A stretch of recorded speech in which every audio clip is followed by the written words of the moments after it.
अस्सलामुअलैकुम, आप देख रहे हैं Islamic speak TV. Please channel को लाइक, शेयर और सब्सक्राइब कर दें।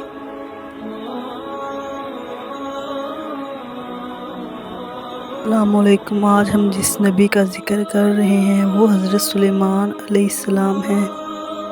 हज़रत सुलेमान हज़रत दाऊद के बेटे थे। आप बहुत इंसाफ पसंद और सच्चे बादशाह थे।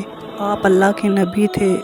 ने जानवरों, परिंदों, इंसानों और जिन्नों पर बादशाहत की। इन हज़रत सुलेमान अपने ज़िम्मो शान शाही तख्त पर बैठे हुए हवा में सफ़र कर रहे थे कि दूसरी जानिब तमाम वज़ीर और रियासत के अहम ओहदेदार बैठे हुए थे, जिन तख्त के इर्द गिर्द अदब से खड़े हुए थे और परिंदे अपने परों की मदद से तख्त पर साया किए हुए थे। इस दौरान हज़रत सुलेमान के कानों में फरिश्तों की आवाज़ पड़ी। फरिश्ते अल्लाह ताला की तस्बीह करते हुए बोले।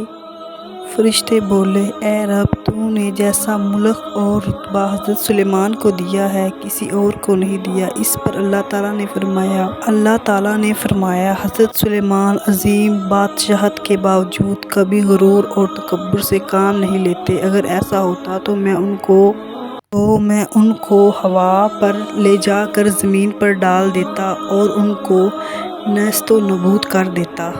हज़रत सुलेमान सजदे में गिर गए और अल्लाह ताला का शुक्र अदा करने लगे। और फिर हवा ने आपका तख्त ज़मीन पर एक जगह उतारा जहाँ चूंटियों की बस्ती थी। चूंटियाँ खौफज़दा हो गई। चूंटियों की कौम की सरदार शामूर थी। आपने उसे अपनी हथेली पर रख कर पूछा, ए शामूर, तुमने अपने लश्कर से क्यों कहा कि सुलेमान आता है? तुम अपने अपने गारों में घुस जाओ। तुमने इससे पहले मेरा क्या जुल्म देखा है? वो बोली, ए नबी, हमने इससे पहले आपका और आपके लश्कर का कोई जुल्म नहीं देखा, मगर मैंने इसलिए ऐसा कहा कि कहीं घोड़ों के पाँव के नीचे चूंटियाँ ना कुचली जाएं। सुलेमान ने पूछा, क्या तुम अपनी कौम के साथ इस तरह ही शफकत करती हो? तो शामूर बोली, जी हाँ, मैं अपनी कौम के साथ ऐसे ही शफकत करती हूँ। अल्लाह ने मुझे इनका बादशाह बनाया है, इसलिए मेरा फ़र्ज़ है कि मैं इनकी सलामती का ख्याल रखूँ। हज़रत ने पूछा, तुम्हारे साथ कितनी चूंटियाँ रहती हैं? तो वो बोली, मेरे साथ 40,000 चूंटियाँ रहती हैं। तो शामूर ने बताया, मेरे साथ 40,000 चूंटियाँ रहती हैं। इस पर हज़रत सुलेमान ने पूछा, तुम्हारी बादशाहत बेहतर है या मेरी? बोली, ए नबी, मेरी बादशाहत बेहतर है। आपके तख्त को हवा उठाती है, आप इस पर बैठते हो, ये कितना बड़ा तकल्लुफ़ है। सुलेमान ने पूछा, तुम्हें ये अक्ल किसने अता फरमाई है? वो बोली, जिसने आपको अक्ल अता फरमाई है उसी ने मुझे अक्ल दी है।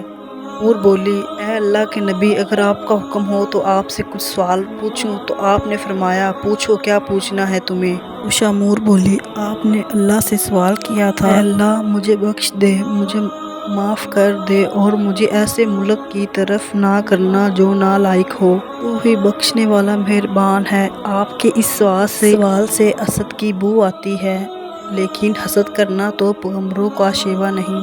ये बात अच्छी तरह जानते हैं कि अल्लाह इस पूरे जहां का मालिक है। वो जिसे चाहे बादशाही दे और जिसे चाहे बादशाही ना दे।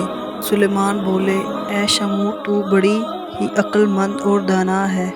तो शामूर बोले, ए अल्लाह के नबी, आप भी अपनी राया की हिफाजत करें। राया के दरमियान अदल व इंसाफ कायम करके उनको खुश करें और मज़लूम को उसका हक दिलवाएं। मैं तो ज़ईफ़, कमज़ोर और मिस्कीन हूँ। मैं अपनी राया की रोज़ खबर लेती हूँ और उनका वज़न उठाती हूँ ताकि उन पर कोई जुल्म ना कर सके। मोर की बातें सुनकर हज़रत सुलेमान सजदे में गिर गए और बोले, ए अल्लाह, तू ही बड़ा मेहरबान रहम करने वाला है। हज़रत सुलेमान बोले, ए अल्लाह, तू ही बेइंतहा कुदरत रखने वाला है।